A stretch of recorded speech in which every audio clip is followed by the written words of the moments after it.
ዛሬ እንግዲህ ኤቢ በሚያሳዝን ሁኔታና በሚገርም ሁኔታ ከናታን ክላስ አምራና ተውባ የሌሊት ልብሷን ለብሳ ቀጭቋ ያለች ወደ ናታን ክላስ አመራች። ናታንም በሻወር ቤት ነበርና ገላውን ታጥቦ ሲጨርስ ክላሱን የሽንት ቤቱን ወይም ደግሞ የሽንት ቤቱን ዘግቶ ወደ ክላሱ ፀጉሩን እየነሸፈ ባለበት ሰዓት ኤቢ ደፋሯ በአማረ ልብስ ከቻለች ዘው ብላ ገባች። ኤቢ በሰላም ነው? ምን ሆነሽ ነው አላት። እሷም አይ ደህና ነኝ ናታልዬ፣ እኔ እኮ እወድሃለሁ ከአንተ ጋር ነው ማድረው ስትለው ስሜቱን መቆጣጠር እያቃተው እየተቆጣና እየተገላመጠ ያምሻል እንዴ? አንቺ እንዴት ነው የምታስቢው? ችግር አለብሽ እንዴ? እያለ ባክሽን ክላሴን ለቀሽ ውጭልኝ ሲላትም እሷም ካንተ ጋ ነው ማድረው አለዛ ጉዳጉድን ሁሉ አወጣዋለሁ አለችው። ሆኖም ግን ናታን አልበግርም አለ። ምክንያቱም ከፈለግሽ እንደፈለግሽ አድርጌ እንጂ በጭራሽ ይሄን ነገር አልሰራም ብሎ ቢለምናትና ቢሰራት እምቢ ስትለው ጉሮሮዋን ይዞ ከክላስ አውጥቶ ዘጋባት። ኤቢ በጣም የምትገርምና የምታሳዝን ፍጡር ናት። እንዴት ወንድ ልጅን በግዳጅ ባሌ ካልሆነ ብላ ነገሮችን ሁሉ እያቆላለፈችና ናታንን እያሰቃየችው ነው። በጣም የሚገርመው ነገር ግን ናታን አይበገርም። ምክንያቱም ልቡ ውስጥ ያለችው የሚያፈቅራት እና የሚወዳት ዳጣን ነው። ሆኖም እንግዲህ ይሄንን ካደረገ በኋላ እያነፈነፈችና ዋይ ዋይ እያለች ቆይ እሰራለታለሁ እያለች እየፎከረች እንደ ልማዷ ውርደቷን ተከናንባ ወደ ክላሷ አመራች። ወይዘሮ ማርታ ከባሏ ጋር ዛሬ ከአቶ ደረጀ ጋር አልጋቸው ላይ ገደም ብለው አቶ ደረጀ በሀሳብ ተውጧል። ምንም ጥሩ ስሜት እየተሰማው አይደለም። አይ አይ ጉድ! አሁን ከጀርባሽ የተኛው ባልሽ አንቺ የምታምኒው ግን ውሻው ውርደት የተከናነበው ያረገሽን ነገር ብታቂ እንደዚህ ጎኑ ባልተኛሽ እያለ በሆዱ ሲያማስል የነበረውን ነገር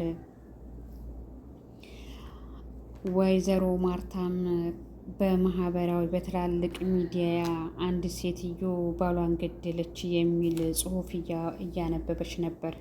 ደሬ አለችው። አቤት ማርታዬ አላት። እንዴ ወይ ጉድ! እንዴት ያለው ጊዜ ደረሰን! ተመልከት ይሄን ጉድ አለችው። ምንድን ነው እሱ አለ። አንድ ሴትዮ ባሏን ገላ በምን ምክንያት ይሆን የገደለችው እንደው እያለ ሲል አይክዷት ነው የሚሆነው። እኛ ሴቶች እኮ በወደድ ነውና ባመንነው ሰው ስንከዳ ነው በጣም የምንሰባበረውና ለመግደልም የምንደርሰው አለችው። እንዴ ታዲያ ልክ ነው ብለሽ ታምኛለሽ እንዴ?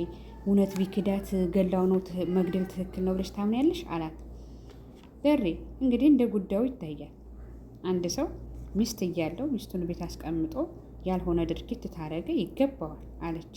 ያው ግን እኔ መግደል ነው ብዬ ማመን ሳይሆን እንደ ችግሩ ምክንያት ይለያያል አለችው። እንዴት ለምሳሌ አለ። ምክንያቱም እሱ እያብሰለሰለና ስሜቱን የነሳው እኔ እያለ እና በዙ አጋጣሚ እሷን ማንነት ሊረዳ ማውጣጣት ጀመረ። እሺ አላት። አዎ ደሬ እውነቴን ነው የምልህ፣ እኛ ሴቶች ስንወድ የከዳንን ሰው ነው የእውነት አምነነው እየኖርን እንደዚህ የሚወሰልትና በሚስቶቻቸው ላይ የሚልከሰከሱትንማ እንደው መግደልም ሲያንስ ነው እያለ ስትል ኧረ ተይ እንዲሁ ልክ ነው ብለሽ ታስቢያለሽ አላት። እሷም እውነቴን ነው የምልህ ደሬ፣ እኛ ሴቶች ሌላ በምንም አይደለም ባሎቻችንን የብቻችን አድርገን መኖር ነው የምንፈልገው። ሌላ ምንም ነገር አይመጣም። እርግጠኛ ነኝ ከርቷት ነው የሚሆነው እያለችም በቁጭትና በንዴት ስሜት ታስረዳው ጀመር። ደሬም እየተደነባበረና የእሱም ጉድ አንድ ቀን ይወጣል በማለት እየተጀነነ እሺ ይላታል። በስተ መጨረሻም ግን ማርቲ ታምኛለሽ? አሁን አንድ ሰው ከሚስቱ ሌላ 2 ልጅ ቢወልድ አንዴ ቢወልድ እንዴት ነው ግን ምን ታረጊያለሽ? አላት። አንድ ጊዜ ችግር የለውም ተሳስቶ ወይ ሰክሮ ሊሆን ይችላል አለች ወይዘሮ ማርታ። እሺ ሁለተኛ ግን ሁለቴ ይሳሳታል ማለት አልችልም፣ ይሄ ማጥፋት ነው አለችው። እናም እውነትሽን ነው፣ የመጀመሪያው እሺ በስካር በምን ሊሆን ይችላል፣ ግን ሁለተኛው ጥፋት ነው አይደል? እንደው አስቸጋሪ ነው እኮ እያለ እያጉመተመተ ፊት ሁሉ እየተቀያየረ የእሱ ጉዲ የኔን ጉድ አታውቂ እያለ እና በቃ መገደል ነው ያለባት ሴትዮ ትክክል ወስናለች እያለ ሲላትም እንግዲህ እንደ ነገሩ እንደ ችግሩ መንስኤ እያለች ነገረችው። እንዲሁ ግን ማርቲ እንዴት አለው ጊዜ ድረስ መገደል አለበት፣ እውነት ነው እያለ እየተደናበረ ስልኩን እሷም ስልኩን እያነበበች እሱም ደግሞ እውነት ነው የእውነት አስቸጋሪ ነው መገደል አለበት እያለ ጥርሱን እየመጠጠና እየተደነባበረ ጭንቀቱንና እፍ እያለ ተጠቅልሎ ዝሮተኛ። አይ ጉድሽን አታቂ። ምን ሊውጠኝ ነው ይህን ያወቅሽ ጊዜ? ምን ሊውጠኝ ነው የወሰለትኩትን ስታቂ? ምን ልታረጊ ነው እያለም ጭራሽ ልጆቹንም ያጣል። እንዲህ አይነት ሰው አያስፈልግም። ልጆቿንም ይዛ ከልጆቹም ማስገለልና ራሷንም ቆራጥ ወሳን መውሰን ያለባት ስትለው ለካንችንም ሲገርመኝ ልጆችንም አጣለሁ እያለ እያጉመተመተ ነገሮችን እንዴት እንደሚያደርግ ማሰብ ጀመረ። አቶ ደረጀ ትልቅ አጣብቂኝ ውስጥ እንደገባ ተገንዝቧል። ዛሬም ማርታ አንዴም ስህተት ነው እሺ ተሳስቶ ነው፣ ሁለተኛ ግን ጥፋት ነው በማለትም አስረግጣ ነግረዋለች። አስረግጣ የነገረችው ነገር ይሄ ሰውዬ ልጆቹ ከሱ ጋር የሱን ብልግና እያዩ ማደግ የለባቸውም ብላ የመጨረሻ ውሳኔ ሰጥተዋለች። አቶ ደረጀ ምንድን ነው ማድረግ ያለበት? አሁን ላይ ግራ ተጋብቷል። አረ ምን ይዋጣኝ ከዚህ ጉድ እያለ ይገኛል። በጣም የሚገርመውና ሲጠይቃት እንኳ ብዙ ያልተጠራጠረችው ማርታ የኛ ጊዜ እያለችም ታወራው ጀመር። ይሄ ክህደትና ይሄ ውርደት እሷ ቤት መኖሩን ገና አልተረዳችም።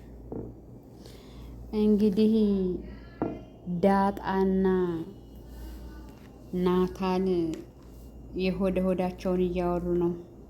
እየተጫወቱም ባሉበት ሰዓት ኤቢ የሆነ ነገር እንኳን ብትለንና የሆነ ነገር ባረግ እንጂ እንዳይከፋሽ የሆነ የምንይዝባት መንገድ መኖር አለበት፣ ግን ድርጊቱን አልነግርሽም አላት። አይ እህቴን የሚጎዳ ነገር እንዳታደርግ፣ ምንም ቢሆን እህቴ ናት አለች ዳጣ። አይ የሚጎዳት አይደለም ግን በቃ አላት። እኔ እፈልጋለሁ አላት ናታን። እሺ ካልክ እሷን የማይጎዳ ከሆነ ሞክራለሁ፣ ግን ለምን አልነግረኝም ስትለው አይ አልነግርሽም ይሄ አያስፈልግም አላት። አቶ ደረጀና ሰላም እንግዲህ ለምንድን ነው ቴክስት ሳረግልህ ቶሎ ያልደወልክልኝ ብላ ስትጠይቀው ከልጄ ጋር ነበርኩ አላት። ማንኘቱ ልጅ ጋር? ዳጣ ጋር ነው ወይስ ሰላም ወይስ ኤቢ ጋር ስትለው ምን ቸገረሽ በማለትም ተኮሳትሮ ተናገረ። ወንድ ልጅ ነው የተወለደው፣ በጣም ደስ ይላል። እሱ ቤት መመለስ እፈልጋለሁ። ልጅቱን አንጣ ብለህ እምቢ ብለሃል። አሁን ግን በቃ ከወለድኩ በኋላ እመለሳለሁ አለች ሰላም። ሰላም ያምሻል እንዴ? ወይ ቤት ልከራይልሽ ከአዲስ አበባ ውጪ አላት። እሷም አልወጣም። ለምን ነው የምወጣው? ልጄን ይዤ እመጣለሁ፣ አሳድጋለሁ። ጭራሽ ማርታ ልታይ አላት። እንዴ የኔ ኮስተት አይደለም የራስህ ነው ብላ ውርደቱን አኮናነበችው፣ በራሱ ላይ ጣለችበት። እንግዲህ ነገሮች እንደዚህ ይቀጥላሉ። ሰላምም እንግዲህ ኮስተር ብላ ወንድ ልጇን ይዛ ተመልሳ ቤት ውስጥ መታ እንደምታሳድጋቸው ተናገረች። እንደዚሁም ደግሞ ነገሮችን ካላመቻቸህ እኔ ለዳጣ እናቷ መሆኗን እናገራለሁ አለችው። ወይ ጉዴ አለ አቶ ደረጀ። እንደው ምን ጉድ ነው የገባሁት እያለ መጀመሪያ አንቺ ዳጣ ያንቺ ልጅ ከመሆኗ በፊት እኔ መናገር አለብኝ ለማርታ አላት። እሷም ተናገራ እኔ ባትናገር ምን አገባኝ በማለትም ነገር አለሙን ሁሉ ወደ አቶ ደረጀ ጥለዋለች። ሰላም እንግዲህ ያላት አቋም አንተ ካልተናገርክ እኔ አሳውቃለሁ እያለች ነገሮችን ገፍታበታለች። አቶ ደረጀ የሚይዘው የሚጨብጠው የሚያደርገው ጭንቅ ብሎ ትልቅ አጣብቂኝና ትልቅ ባህር ውስጥ እንደገባ ትልቅ ችግር ውስጥ እንደገባ ራሱን እየወቀሰና ምን ማድረግ እንዳለበት ቀሌት እየፈተለ ይገኛል። በጣም የሚያሳዝነው ግን እምነት ትልቅ ነገር ነው። የሰው ልጅ እምነት ሲጥልብን እኛ ደግሞ እምነታቸውን መሙላት እንዳለብን ያስተምራል።